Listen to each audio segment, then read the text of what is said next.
My name is Tiffany Flynn Forsland. I am Rashad Turner's campaign manager. He is running for the seat in 65A. I am campaign manager for strong reasons of our platform being for the economic disparities that exist, for there are inequities that there shouldn't be any inequities in 2016. So right now I'm going to introduce you to Rashad Turner.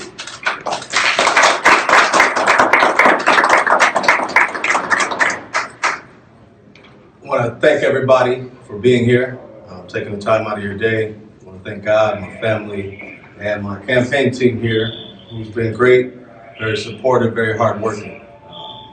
Mr. Millsap in the front row, thank you as well, who's our senior advisor, but a little too senior to stand up here this whole time.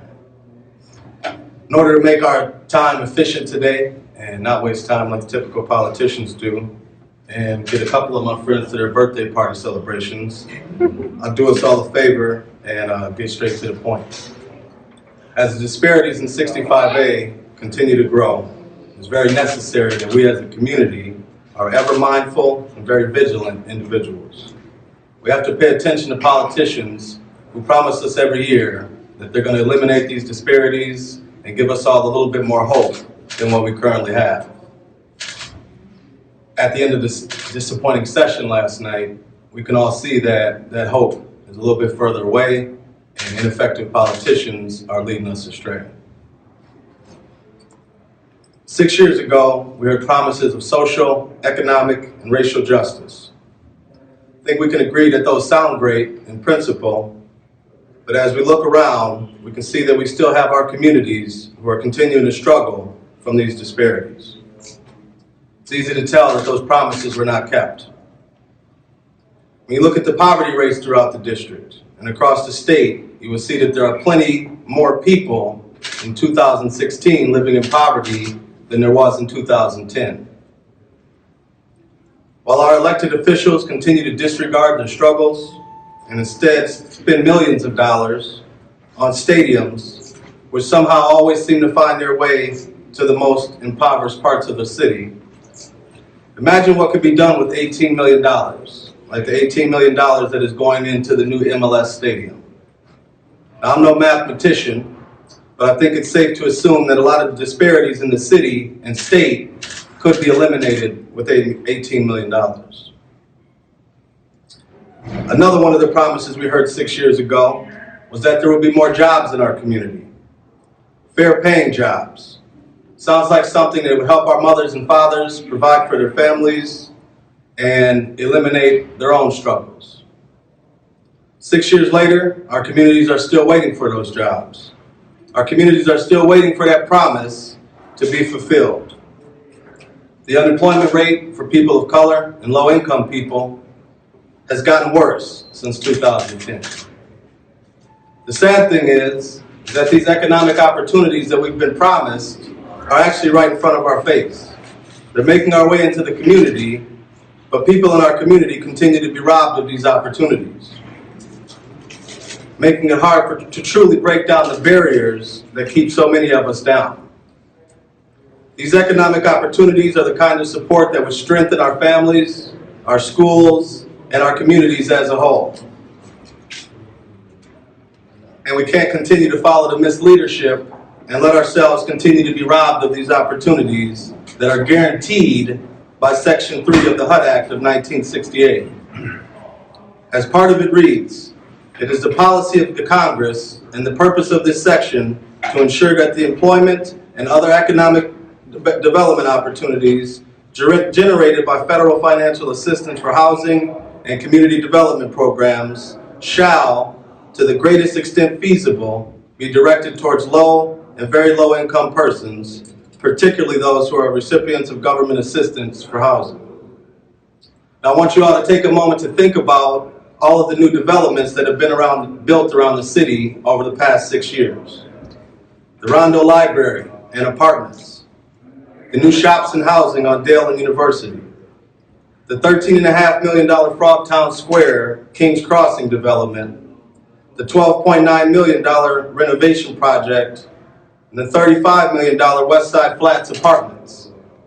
in addition to the $840 million Central Corridor development, all funded in part with public dollars, yet all of these projects unlawfully excluded our low-income and poverty-stricken communities. They excluded them from contracts, from jobs, and economic opportunities that would relieve them of their struggles. Out-of-state licenses are often seen at various federally financed job sites.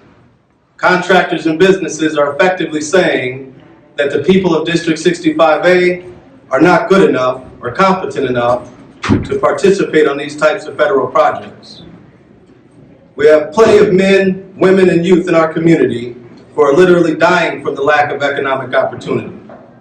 We cannot continue to let this happen. We need a representative that will keep the voice of the community at the forefront and not ignore our community's voices and demands for change. We need a representative who will not participate in any form of oppression, whether it be economic or whether it be Islamophobia. We need to rid Islamophobia from the House so we can rid Islamophobia from our streets. It is unacceptable to support legislation such as the Countering Violent Extremism Act, CVE, which racially profiles our youth in the name of fighting terrorism. For example, at some high schools in the Twin Cities, you have school employees who are basically spying on students while they're at lunch, while they're in the hallways with their friends, trying to, quote unquote, determine if these kids are terrorists. Another example of Islamophobia is House Floor Bill 1515. And the premise of that bill is that if our youth in our Muslim communities don't have jobs, they're going to be terrorists. That does not sound like a representative who is fighting for justice.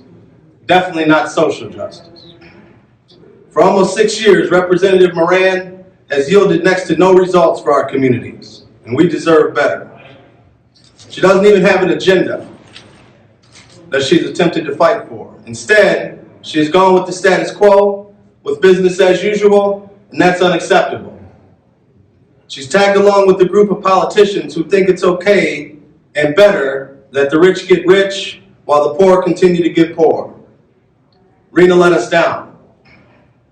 She told us that she understood how I-94 destroyed our Rondo community, and then she turned around and gave billionaires tax breaks to build a new stadium in an area that already has a disturbing amount of gentrification. We can't continue to be robbed of our economic opportunities, pushed out of our communities, and targeted because of our faith. In order to turn things around, I'm asking for your vote in the DFL primary, August 9th, 2016. Only thing I'm going to promise to you is that I'm always going to listen to the community and make sure that I take our voices from the streets to the House of Representatives, because your voice matters. Thank you.